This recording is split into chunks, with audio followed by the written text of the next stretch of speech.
বিদেশি আগ্রাসী প্রজাতির রেডিয়ার্ড স্লাইডার কচ্ছপ ছড়িয়ে পড়েছে রাজধানীর হাতিরঝিলে। এখান থেকে বংশবিস্তার করে ছড়িয়ে পড়ছে বিভিন্ন জলাশয়ে, যা সারা দেশে বিস্তারের আশঙ্কা করছেন গবেষকরা। বলছেন অনেকে বাসাবাড়িতে অ্যাকোরিয়ামে রাখেন এই প্রাণী। উভচর প্রজাতির এই কচ্ছপ সর্বভুক হয়, একটু বড় হলেই সব ধরনের জলজ প্রাণ খেয়ে ফেলে। তাই এর বিস্তার রোধে দ্রুত ব্যবস্থা নেওয়া জরুরি। রেডিয়ার্ড স্লাইডার রোদ পোহাচ্ছে রাজধানীর হাতিরঝিলে। এ জলাশয়ে পাখি ও নানা ধরনের প্রাণী থাকলেও হঠাৎ চোখে পড়ছে কচ্ছপ। অত্যন্ত জনপ্রিয় আধা জলজ মিঠা পানির এই কচ্ছপের আদি নিবাস আমেরিকা মহাদেশে। শখের বশে অনেকে অ্যাকোরিয়ামে পোষেন এই প্রাণী। অবৈধ পথে দেশে আসছে রেডিয়ার্ড স্লাইডার।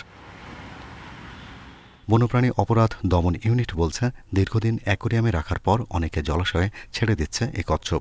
এটা মেইনলি অবৈধ পথে আপনার বিভিন্ন বিমানবন্দর দিয়ে ঢুকতে পারে বা স্থলপথে ঢুকতে পারে, নৌপথে আসতে পারে। হ্যাঁ, তো বাংলাদেশে এভাবে আসছে আর কি। এটা আসলে মেইনলি মানুষ অ্যাকুরিয়াম হিসেবে পালার জন্য নিয়ে আসে দেশে, বা এই দেশ থেকে অন্য দেশেও পাচার করে, এরকমও রুট আছে। গবেষকেরা বলছেন, এরই মধ্যে জলাশয়ে ছড়িয়েছে। বয়স বাড়ার সাথে সাথে সর্বভুক হয়ে ওঠে এই প্রাণীটি, যা পরিবেশের জন্য হুমকি। ইতিমধ্যে এটি জলাশয়ে একটি ব্যাপকভাবে মিশে গিয়েছে। রেডিয়ার স্লাইডার কিন্তু তার তার নিজের টিকে থাকার জন্য অন্য কচ্ছপদেরকে দমিয়ে রাখছে। ফলে আমাদের নিজস্ব যে জলজ বাসস্থান বা জলজ আবাসস্থল, এটি কিন্তু ক্রমাগতভাবে ধ্বংস হয়ে যাচ্ছে। অবৈধভাবে বিক্রি হলেও কোনো নজরদারি নেই। শিগগিরই ব্যবস্থা না নিলে পরিবেশের জন্য চরম হুমকি হয়ে উঠতে পারে এই কচ্ছপ। এই স্পেসিসগুলো নিয়ে বাণিজ্য হচ্ছে বাংলাদেশে। এই স্পেসিসগুলো কোত্থেকে আসে, সেই রুটগুলো বন্ধ করেন। সেই রুটগুলো বন্ধ করতে হবে, না হলে এই প্রজাতিগুলো আমাদের লোকাল যে ইকোসিস্টেম আছে, যে বাস্তুতন্ত্র আছে, সেগুলো কিন্তু দখল করে ফেলবে। এবং কোন কোন জায়গা আছে এগুলো কিন্তু অলরেডি আইডেন্টিফাইড।